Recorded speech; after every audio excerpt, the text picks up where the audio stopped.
നന്ദൻ നിന്റെ കഴുത്തിൽ കെട്ടി ഈ താലിക്ക് ഒരു വിലയില്ലെന്നാണോ? ഇല്ല, ഇതൊരു താലിയായിട്ട് സങ്കല്പിക്കാൻ എനിക്ക് പറ്റില്ല. ഇത് തൊടാൻ അറയ്ക്കുന്ന ഒരു ഇഴജന്തുവിനെ പോലെയാ എന്റെ കഴുത്തിൽ കിടക്കുന്നത്.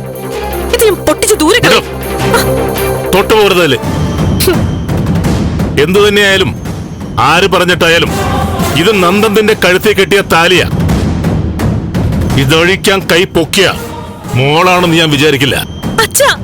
ഇത് ജീവിതകാലം മുഴുവൻ നിന്റെ കഴുത്തിൽ കിടക്കും. നിനക്ക് വിധിച്ചത് നന്ദനാ. ഞങ്ങളെല്ലാവരും ആഗ്രഹിച്ചും അത് തന്നെ.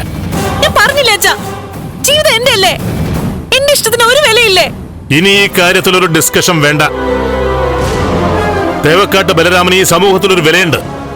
അതെന്റെ ഈ ജീവിതകാലം കൊണ്ട് കെട്ടിപ്പൊക്കിയതാ.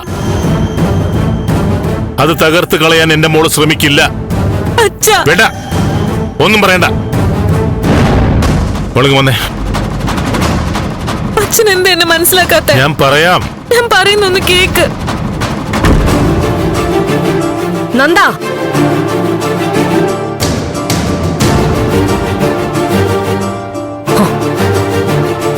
ബലരാമൻ വന്നിട്ട് എത്ര നേരമായെന്ന് അറിയോ നിനക്ക്? മര്യാദ ഉണ്ടോ നിനക്ക്? നീ അങ്ങോട്ട് വരുമെന്ന് വിചാരിച്ച് വെയിറ്റ് ചെയ്യായിരുന്നു ഇതുവരെയും. നിന്നെ കാണാത്തുണ്ടാ ഞാൻ ഇങ്ങോട്ട് വന്നേ. എന്നെ ആരും കാണണ്ട. അതെന്താ?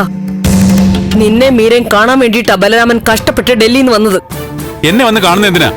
എന്നെ വെറുതെ വിട് പ്ലീസ്. ഓരോരോ പ്രശ്നങ്ങൾ ഉണ്ടാക്കി വെച്ചിട്ട് ഇപ്പം ദേഷ്യം പിടിച്ചിട്ട് കാര്യം എന്താ? പ്രശ്നങ്ങൾ ഉണ്ടാക്കി വെച്ചത് ഞാനാണോ? ഞാൻ എന്ത് ചെയ്തെന്ന് അമ്മ പറയുന്നേ? ഇനി ഞാനത് വിസ്തരിക്കണോ? അമ്മ പറയ്, ഞാൻ ചെയ്ത തെറ്റെന്താ? അമ്മ പറഞ്ഞു വിട്ടിട്ടല്ലേ ഞാൻ എസ്റ്റേറ്റിലേക്ക് പോയത്. ആരുടെ കൂടെ പോയി കുടിച്ച് വെളിവില്ലാതെ കിടന്നവളെ വീട്ടിലെത്തിക്കാതെ പോന്നാ മതിയായിരുന്നു. എങ്കിൽ എന്റെ പേരിൽ ഈ നാണക്കേട് വീടില്ലായിരുന്നു. നാണക്കേടോ? അവളെ താലി കെട്ടിയത് വലിയ നാണക്കേടാണെന്നാണോ നീ പറയുന്നത്? അല്ലേ? അങ്ങനെ അവളുടെ മാനമൊത്തം പോയിന്ന് പറഞ്ഞാണല്ലോ എല്ലാരും കൂടെ എന്നെ ഈ കല്യാണത്തിന് നിർബന്ധിക്കുന്നത്. ആണോ? നീ അവളെ കല്യാണം കഴിച്ചേ പറ്റുമെന്ന് ഞാൻ പറയുന്നതിന് അത് മാത്രമേ ഉള്ളൂ കാരണം? വേറെന്താ പറയ്. നീയും അവളും കൂടെ ഈ മുറിയിൽ കഴിഞ്ഞതൊക്കെ മറന്നുപോയോ? അതൊന്നും ബലരാമനും ചന്ദ്രയ്ക്കുമൊന്നും അറിയില്ല.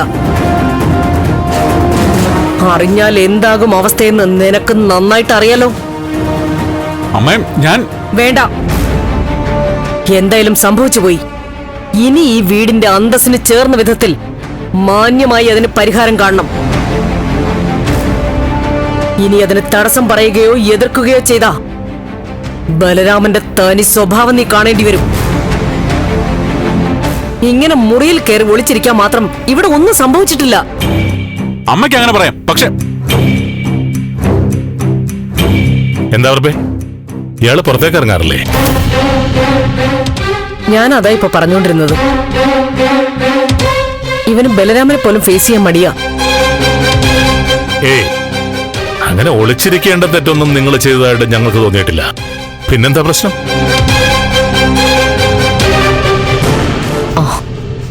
ഞാൻ എത്ര പറഞ്ഞിട്ടും അവന്റെ തലയിൽ കയറുന്നില്ല. ബലരാമൻ തന്നെ ഒന്ന് പറഞ്ഞ് മനസ്സിലാക്കി കൊടുക്ക്.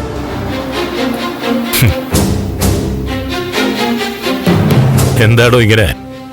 നിങ്ങൾ ന്യൂ ജനറേഷൻസ് ഇതൊക്കെ ഇത്ര കാര്യമായിട്ട് എടുക്കുമെന്ന് ഞങ്ങൾ കരുതിയില്ല. ഇങ്ങോട്ട് നോക്കി. സംഭവിക്കാനുള്ളത് സംഭവിച്ചു. ഇനി അതേക്കുറിച്ച് ഓർത്ത് ബാക്കിയുള്ള സമയം കൂടി പഴാക്കരുത്. അതങ്ങ് മറന്നു കളഞ്ഞേക്കണം. നമ്മൾ കണ്ടും കേട്ടും പഠിച്ച അറിവുകൾ മാത്രം വെച്ച് ജീവിതത്തെ അളക്കാൻ പറ്റില്ല. എന്താ, നമുക്ക് കേട്ട് പരിചയം പോലുമില്ലാത്ത ചില സംഭവങ്ങൾ വന്ന് മുമ്പിലങ്ങ് നിൽക്കും. ചങ്ക് വിരിച്ച് നേരിടണം. അങ്ങനെ നേരിട്ടാലേ പുതിയ ചിലതൊക്കെ പഠിക്കാൻ പറ്റൂ. അങ്കിൾ, എനിക്ക് അങ്കിളിനോട് എന്താ, എന്നോട് വല്ലതും പറയാനുണ്ടോ? എനിക്ക് എന്നാ പറഞ്ഞോ, നമുക്ക് സംസാരിക്കാം. അങ്കിളെ, ഞാനും മീരയും തമ്മിൽ ഇതിൽ കുറ്റബോധത്തിന്റെ കാര്യമൊന്നുമില്ല. ഞാൻ പറഞ്ഞിട്ട് അവന് മനസ്സിലാവുന്നില്ല. എന്താടാ നിനക്ക്? നന്ദ, ഈ സംഭവം കേട്ടപ്പോ ആദ്യം നന്ദാളിച്ചെങ്കിലും കാര്യങ്ങൾ അറിഞ്ഞപ്പോ ഞങ്ങൾ ആശ്വസിക്കുക ചെയ്തേ. മോനാണല്ലോ അവളെ താലി കെട്ടി. എന്നെയും ഞങ്ങളെ എല്ലാവരെയും സംബന്ധിച്ച് വലിയൊരു ഈശ്വരാധീനമാണത്. പിന്നെ നിങ്ങളുടെ വിവാഹം പറഞ്ഞുറപ്പിച്ചിട്ടുള്ളത് കൊണ്ട് ആർക്കും ഈ കാര്യത്തിൽ ഒരു പരാതിയില്ല. അങ്കിൾ അത് ഓ, പുറത്തിറങ്ങിയ വീഡിയോ കുറിച്ച് ആരെങ്കിലും ചോദിച്ചാലെന്ന്. അതെല്ലാം കല്യാണത്തിന്റെ ടീസറോ സേവ് ദ ഡേറ്റോ ആണെന്ന് പറഞ്ഞാൽ മതി. അല്ലേ പ്രഭ? ഹ, അതെ അതെ. ഇപ്പൊ ഇറങ്ങുന്ന വീഡിയോസ് ഒക്കെ ഇതിനേക്കാൾ എത്ര കഠിന അല്ലേ? ആ ഇതൊക്കെ ഈശ്വര നിശ്ചയാനന്ദ. എൻഗേജ്മെന്റിനുള്ള എല്ലാ ഒരുക്കങ്ങളും പൂർത്തിയാക്കി. അത് നടന്നില്ല. വിവാഹത്തിന്റെ ഡേറ്റ് കുറിച്ചു. അതിനു മുമ്പേ താലികെട്ട് നടന്നു. വേറൊരു അത്ഭുതം ഉണ്ടായിട്ടുണ്ട്. എന്താ? ബലരാമൻ ശ്രദ്ധിച്ചു കാണില്ലായിരിക്കും. അന്ന് വിവാഹത്തിനുള്ള ദിവസം നോക്കിച്ചപ്പോ ആ ജ്യോത്സ്യൻ ആദ്യം പറഞ്ഞ ദിവസവും മുഹൂർത്തവും സിദ്ധു വേണ്ടാന്ന് പറഞ്ഞു. ഓ ശരിയാ, അത് ഞാൻ ഓർക്കുന്നുണ്ട്. അന്ന് ജ്യോത്സ്യര് പറഞ്ഞ കറക്റ്റ് മുഹൂർത്തത്തിലാ നന്ദൻ മീരയുടെ കഴുത്തിൽ താലി കെട്ടിയത്. ആണോ? റിയലി? അത് വളരെ അത്ഭുതമായിരിക്കുന്നല്ലോ. അതുകൊണ്ട് തന്നെ ഒട്ടും മനസ്താപം വേണ്ട. കാര്യങ്ങളൊക്കെ മനസ്സറിഞ്ഞിട്ടല്ലെങ്കിലും ആചാരപ്രകാരം തന്നെയാ നടന്നിരിക്കുന്നത്. ഇനി താലി കെട്ടണമെന്നില്ല, ബാക്കിയുള്ള ചടങ്ങുകളൊക്കെ നടത്തിയാ മതി. അതെ, ആയിക്കോട്ടെ. ഇത് കേൾക്കുമ്പോ ചന്ദ്രയ്ക്ക് വളരെ സന്തോഷമാവും. ആ എന്തായാലും അടുത്ത വരുന്ന ചടങ്ങും പറഞ്ഞ ഡേറ്റിൽ തന്നെ മതിയൊന്ന് നമ്മുടെ ജ്യോത്സ്യനെ കണ്ടോന്ന്. ആ ഞാൻ കാണുന്നുണ്ട്. ആ. ഡേറ്റ് ഞാൻ പിന്നെ വിളിച്ചറിയിക്കാം. ഓ, എനിക്കിവിടെ സ്റ്റേറ്റ് കമ്മിറ്റി ഓഫീസിലൊന്ന് കയറണം. സമയം ഒരുപാടായി. ഈ ലോക്സഭാ ഇലക്ഷന്റെ ചാർജ് ഉള്ളതുകൊണ്ട് ഇനിയിപ്പോ ഇലക്ഷൻ കഴിയുന്നവരെ നല്ല തിരക്കായിരിക്കും. അപ്പൊ കല്യാണം ഇലക്ഷൻ കഴിഞ്ഞു മതിയോ? അയ്യോ വേണ്ട, ഏറ്റവും അടുത്ത മുഹൂർത്തം എന്നാണോ അന്ന് തന്നെ നടത്താം. ആ അക്കാര്യത്തിൽ ഒരു തടസ്സവും വേണ്ട. ഹോസ്പിറ്റലിൽ പോകുന്നുണ്ടോ? ഇന്ന് തന്നെ മടങ്ങണ്ടേ? ഇപ്പൊ പറ്റുമെന്ന് തോന്നുന്നില്ല. ഞാൻ വിളിച്ചോളാം. എന്നാ ഇറങ്ങട്ടെ. എന്താ വാ.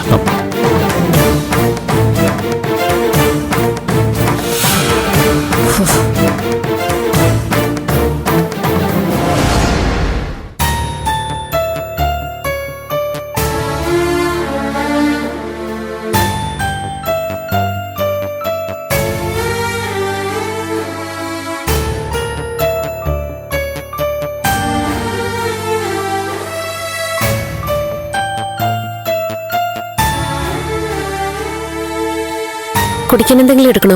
വേണ്ട. എന്തായി മുരളിയേട്ടാ പോയിട്ട്? എവിടെ പോയിട്ട്? എവിടെയെങ്കിലും ആവട്ടെ. ദേവിക എന്താ പറഞ്ഞേ? ദേവികയെ കാണാനാണ് പോയത്. നിന്നോട് ആരാ പറഞ്ഞത്? ദേ, വെറുതെ മുട്ടത്തർക്കം പറഞ്ഞ് കളിക്കണ്ട. അങ്ങോട്ടേക്കല്ലാതെ മുരളിയേട്ടൻ വേറെ അങ്ങോട്ടും പോകേണ്ട കാര്യമൊന്നുമില്ലല്ലോ. പോയത് ദേവികയോട് സംസാരിക്കാനാണെന്ന് അറിയാം. അതിങ്ങനെ കവടി നിരത്തി കണ്ടുപിടിക്കേണ്ട കാര്യമൊന്നുമില്ല. ഇന്നലെ മുതലേ തിളച്ചുരുവിയാണല്ലോ നടപ്പ്. മുരളിയേട്ടാ, നിനക്ക് എന്താ?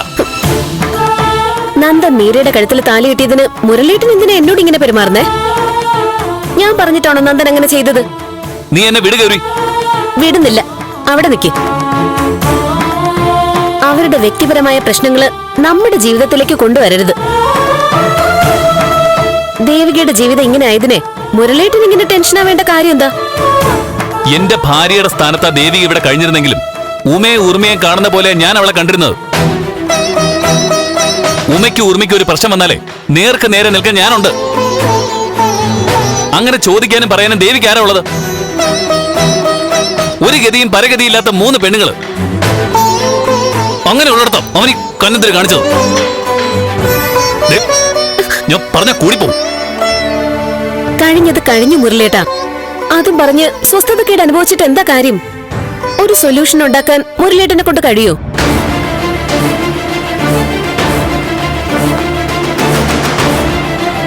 ആരെ കൊണ്ടും ഇനി അതിന് കഴിയില്ല. അങ്ങനൊരു വെട്ടില കാര്യങ്ങൾ വീണ് കിടക്കുന്നെ. ദേവികയുടെ തീരുമാനം എന്താ? എന്തെങ്കിലും പറഞ്ഞോ? എന്ത് പറയാനാ? എല്ലാം സഹിച്ച് അവിടെ ഇരിപ്പുണ്ടോ? മുരളിയേട്ടൻ എന്ത് പറഞ്ഞു? ഞാൻ എന്ത് പറയാനാ? ഇനിയെങ്കിലും സ്വന്തം കാര്യം നോക്കി ജീവിക്കാൻ പറഞ്ഞു. നന്ദനെ കിട്ടുമെന്നുള്ള പ്രതീക്ഷയോടെ ഇനി ജീവിച്ചിട്ട് കാര്യമൊന്നുമില്ലല്ലോ. ദേവികയും അങ്ങനെ ഒരു നിലപാടിലാണോ? പ്രത്യേകിച്ചൊന്നും പറഞ്ഞില്ല. ഇനിയിപ്പം വേറെ എന്ത് നിലപാടെടുക്കാനാ? എനിക്കോ ദേവികയ്ക്കോ ചന്ദ്രോത്തുകാരോട് ഫൈറ്റ് ചെയ്യാൻ പറ്റുമോ? അങ്കിളും വീണ് പോയതെല്ലാം ഇങ്ങനെ മാറി മറിയാൻ കാരണം. ഇനിയിപ്പോ ആന്റി പ്ലാൻ ചെയ്തതുപോലെയല്ലേ കാര്യങ്ങളൊക്കെ നടക്കൂ. അല്ല, ആന്റിയുടെ പ്ലാനിങ് ആണല്ലോ ഈ നടന്നോക്കെ. അങ്കിളിനോട് കാര്യങ്ങളൊക്കെ രണ്ടുപേരോട് എന്റെ സംശയങ്ങളൊക്കെ ഞാൻ പറഞ്ഞു. അങ്കിളിന് ഇഷ്ടപ്പെട്ടാലും ഇല്ലെങ്കിലും എല്ലാം പറയണമെന്ന് കരുതി തന്നെ അങ്ങോട്ട് പോയത്. ദേവികയോട് പറഞ്ഞതിൽ തെറ്റൊന്നുമില്ല. പക്ഷേ അങ്കിളിനോട് എല്ലാം കേട്ട് മനസ്സൊരുങ്ങുമെന്നല്ലാതെ കിടന്ന കിടപ്പില് അങ്കിളിന് എന്ത് ചെയ്യാൻ പറ്റും? അത്രയും ടെൻഷന് കൂടെ ആ മനുഷ്യൻ അനുഭവിക്കണം വേണ്ടായിരുന്നു. അങ്കിളിനോട് അങ്ങനൊന്നും പറയണ്ടായിരുന്നു. അറിയട്ടെ, മോളെ പോലെ നിന്ന് പരിചരിക്കുന്നവളല്ലേ ദേവിക. ഭാര്യയും മകനും അതിനോട് ചെയ്തൊക്കെ അങ്കിള് പറഞ്ഞിരിക്കണം. നന്ദന്റെ വിവരം എന്തെങ്കിലും ഉണ്ടോ? അവന്റെ പേര് പോലും എന്നോട് പറഞ്ഞു വരുത്. ചാതിയൻ, വൃത്തികെട്ടവൻ.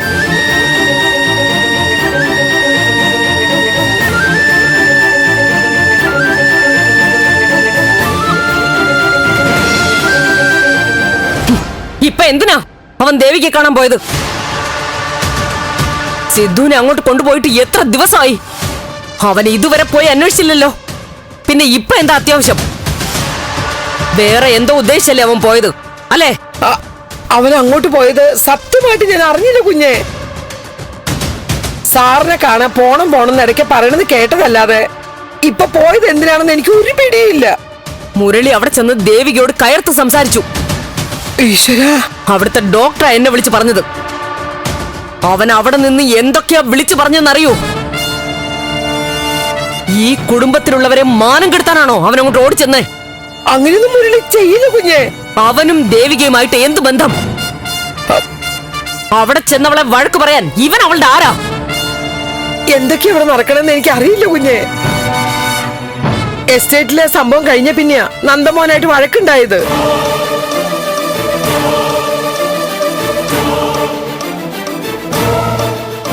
അതേ പിന്നെ സമാധാനായിട്ട് ഒരു വാക്ക് പോലും അവൻ ഞങ്ങളോട് ആരോടും സംസാരിച്ചിട്ടില്ല.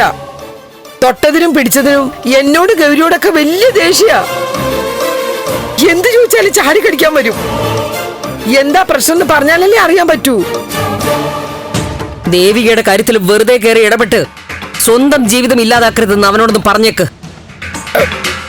ഞാൻ പറഞ്ഞോളാം, ഇനി അങ്ങനെയൊന്നും ഉണ്ടാവില്ല. എന്നാ ഞാൻ അങ്ങോട്ട്.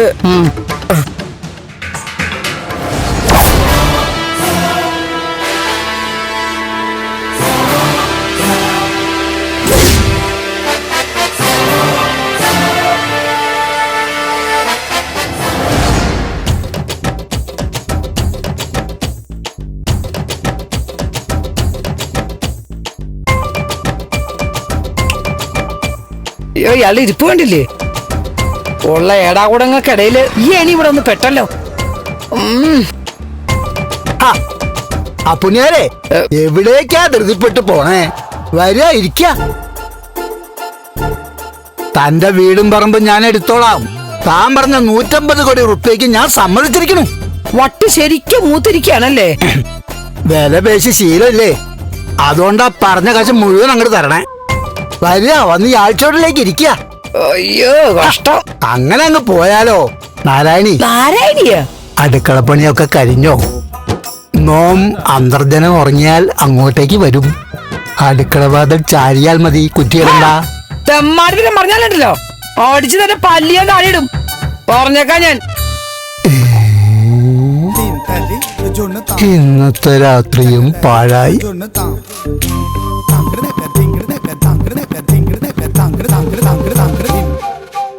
മുരളി, എടാ മുരളി. എന്താ അമ്മേ? നീയാണോ മുരളി? നിന്നെയാണോ ഞാൻ വിളിച്ചത്?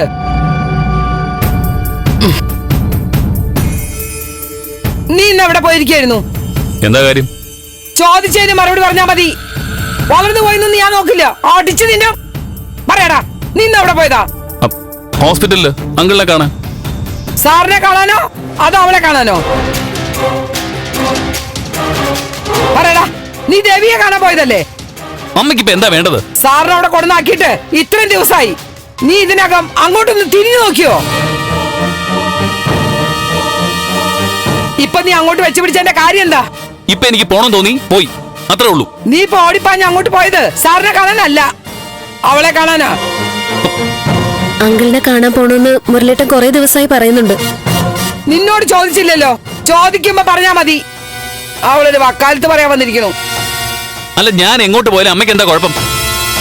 നന്ദമോനെ താലുകെട്ട് കഴിഞ്ഞതിന് ശേഷമാണല്ലോ നിനക്ക് ഇടങ്കേട് നെട്ടോട്ടൊക്കെ തുടങ്ങിയത്. നിങ്ങൾ തമ്മിൽ തല്ലി പിരിഞ്ഞതും അതിനുശേഷം. എന്താ അതിന്റെ കാരണമെന്ന് എനിക്ക് അറിയണം. അവൻ അങ്ങനെ കാണുന്ന പെമ്പിള്ളരുടെ കഴുത്തിലൊന്നും താലി കെട്ടി കളിക്കണ്ട. അപ്പൊ മീരമോളെ കൂടാതെ നന്ദമോ വേറെ ആരുടെയും കഴുത്തിൽ താലി കെട്ടിട്ടുണ്ടോ? എടാ, നിന്നോടാ ചോദിച്ചത്. അങ്ങനെ വല്ലതും സംഭവിച്ചിട്ടുണ്ടോന്ന്. മുരളേട്ടൻ ഒരു ദേഷ്യത്തിൽ അങ്ങനെ പറഞ്ഞതാ. അമ്മ അത് കാര്യാക്കൊന്നും വേണ്ട. കാര്യാക്കും. ദേഷ്യം കൊണ്ടൊന്നുമല്ല ഇപ്പൊ അവനിങ്ങനെ പറഞ്ഞത്. ഞാൻ അറിയാതെ എന്തൊക്കെയോ ഇവിടെ നടക്കുന്നുണ്ട്. ഇവൻ ആശുപത്രി ചെന്ന് ദേവിയോട് തട്ടിക്കേറി. അവളോട് ഭയങ്കര കരച്ചിലായിരുന്നു. അമ്മയോട് ഇതൊക്കെ ആരാ പറഞ്ഞത്? പ്രഭകുഞ്ഞ്. അവിടുത്തെ ഡോക്ടറെ വിളിച്ച് പ്രഭകുഞ്ഞോട് എന്തൊക്കെയോ പറഞ്ഞു. അതിന് ദേഷ്യം മുഴുവനെ ദേ എന്നോടാ പ്രഭകുഞ്ഞ് തീർത്തത്. നിനക്ക് അവളോട് ചൂടാവേണ്ട കാര്യം എന്താ? അവൾ നിന്റെ ആരാ? നിങ്ങൾ തമ്മിൽ ആ പഴയ ബന്ധം ഇപ്പോഴും ഉണ്ടോ? എടാ, ഉണ്ടോന്ന്?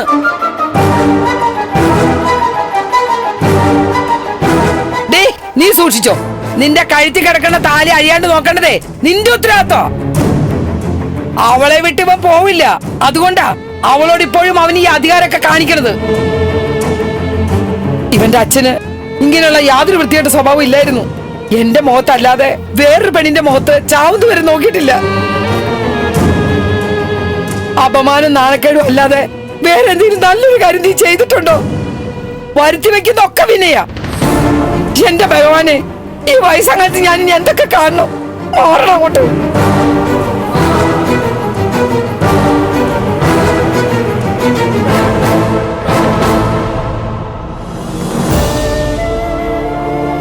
മുരളേട്ടന്റെ ഈ എടുത്തുചാട്ടവും ദേഷ്യം കൊണ്ടാ ഇങ്ങനെയൊക്കെ സംഭവിക്കുന്നത്. മതി, നിർത്ത്. നീ എന്നെ ഉപദേശിക്കാനൊന്നും വരണ്ട. പറഞ്ഞേട്ടോ? വലിയൊരു ഉപദേശം വന്നിരിക്കുന്നു.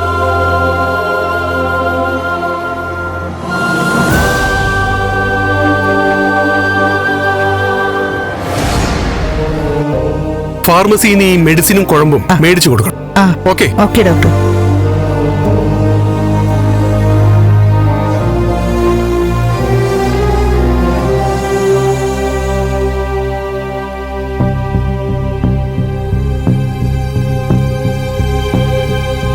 U perfectly all right. ആ ദേവിക, ഇന്നലെ നടന്ന സംഭവം ഇനി ഇവിടെ ആവർത്തിക്കരുത്. ഡോക്ടർ, ഞാൻ അയാൾ ആരാണെന്നോ എന്താ നിങ്ങൾ തമ്മിലുള്ള ബന്ധമെന്നോ എനിക്കറിയണ്ട. സിദ്ധാർത്ഥൻ സാറിന്റെ ബൈസ്റ്റാൻഡർ ആയതുകൊണ്ട് ഞാൻ ഇത്ര മാത്രമേ പറയുന്നുള്ളൂ. അത് മുരളിയേട്ടൻ സാറിന്റെ മകന്റെ ഫ്രണ്ടാ. അതിന് സി പേഴ്സണൽ കാര്യങ്ങളൊക്കെ ഈ കോമ്പൗണ്ടിന് വെളിയിൽ മതി. ആ, സാറിന്റെ മകളെവിടെ? രജനി ചേച്ചി രാവിലെ വീട്ടിലേക്ക് പോയി. ഓക്കെ, ഇന്നു മുതൽ സാറിന്റെ ട്രീറ്റ്മെന്റിൽ ചെറിയ വ്യത്യാസമുണ്ട്. ഞാൻ പറയാം. ഓക്കെ.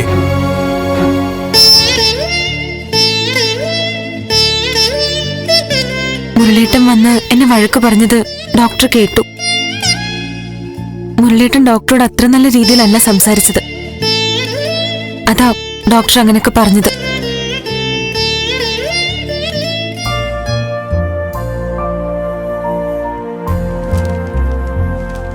നീ ഇന്ന് പോകുന്നില്ലേ? എവിടെ പോകുന്നില്ലെന്ന്? അവളെ കാണാൻ. രാവിലെ പോടാ, നീ പോയി കണ്ടിട്ട് വാ. അമ്മയ്ക്ക് എന്താ? രാവിലെ തന്നെ മനുഷ്യനെ ഭ്രാന്ത് പിടിപ്പിക്കാൻ ഇറങ്ങിയിരിക്കണോ? നീ തുള്ളി വരയ്ക്കണ്ട.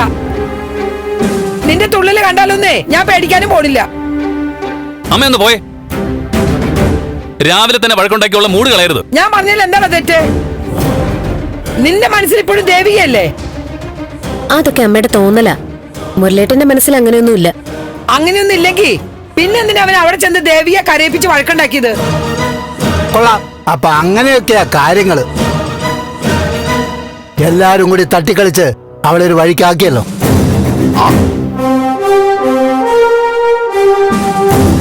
അവളിപ്പോ എവിടെയാന്നറിയാമോ? അറിയാമോന്ന്? മദ്രാസിലാ. മദ്രാസിലോ? ആ, സിനിമയിൽ വലിയ നായികയാ. 3 കെട്ടി 3 ഉപേക്ഷിച്ചു. ഹ, ഭാഗ്യത്തിന് കുഞ്ഞുങ്ങളൊന്നുമില്ല. നിങ്ങൾ ഈ ആരുടെ കാര്യമായി പറയണേ? ഹ, നീ എന്താടി ഒന്നും അറിയാൻ വയ്യാത്ത പോലെ? നമ്മുടെ മൂത്തമ്മളുടെ കാര്യം. അല്ല, നിങ്ങൾക്കിതൊന്നും അറിയാൻ പാടില്ലേ? ഇയാളെ ഞാൻ വെറുതെ ഇരുന്ന് തിന്നനെ കുത്തലയാക്ക്. അത് ഞാൻ തീർത്താറോ? ആഹാ.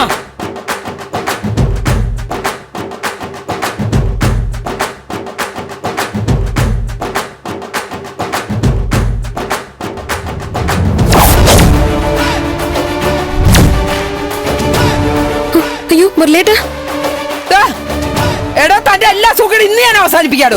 ആഹാ, ഭാർഗവനെടുത്ത കളി. മുരളേട്ടാ, അമ്മ അത് വെച്ച് അയാളെ അടിക്കും. പെട്ടെന്ന് ചെന്ന് പിടിക്ക്. അമ്മ, അമ്മേ, അയ്യോ, അയ്യോ, അയ്യോ, അയ്യോ, അയ്യോ. ഓടിയാ ചെറിയ ഞാൻ. അമ്മേ, അമ്മേ ഒന്ന് ചെയ്യ്. അമ്മ ഇതെന്തായി കാണിക്കുന്നേ? വിട്. അമ്മ എന്തിനുള്ള പുറപ്പാടാ? അയാളൊന്നും ചെയ്യരുതെന്ന്. വിടറാ. അമ്മ അതൊന്നും കാണിക്കരുതമ്മ. കൊറേ ദിവസമായി ഞാൻ ഓങ്ങി വെച്ചിട്ട്. അയ്യോ, ഇയാളെ ഞാൻ വിടറാ.